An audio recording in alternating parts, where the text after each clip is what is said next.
this I'm fascinated to hear what you got to say.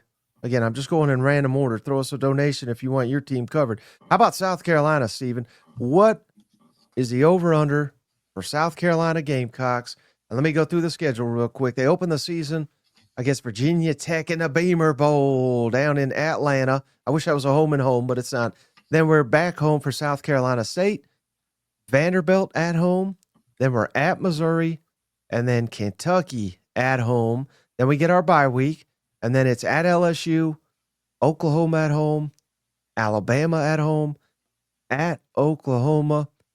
Then we get at Ole Miss, at you get your bye week, and then it's at Texas A&M. You get Coastal Carolina at home and Clemson at home. How about, I didn't realize that until I put those little icons up there for the conference, Stephen. Man, 8 consecutive SEC games for the Gamecocks, not doing any favors to Beamer and company. What do you have the over-under for South Carolina? I've got it at 8.5.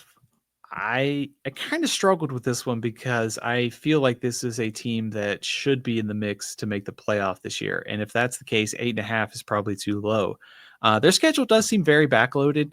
If you get LSU, Alabama, Ole Miss, Texas A&M, and Clemson, I mean, it's very likely there's a handful of top 25 teams there. But I not to mention the non-conference. I mean, Virginia Tech and Clemson is tricky. I think they'll be favored to beat Virginia Tech, and of course they beat Clemson last year. So I kind of settled at 8.5. I was hoping you said that, Stephen, because I was going to correct you.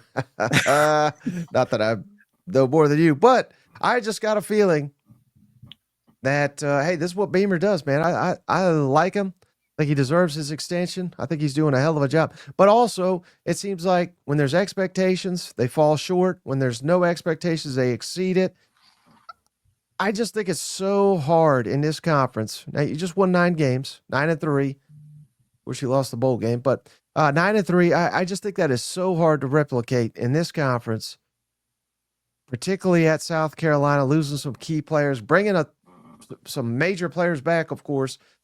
But I think the line is you might be 100% right on where the line is because of Sellers, because of Dylan Stewart, 2 players that when we did our top players in the entire SEC, I put both of them in the top 5. So I think they're elite. But the beauty of football, a couple of elite players does not make your team elite. I think the smart money is a little bit less than that. I went 7.5 for the Gamecocks.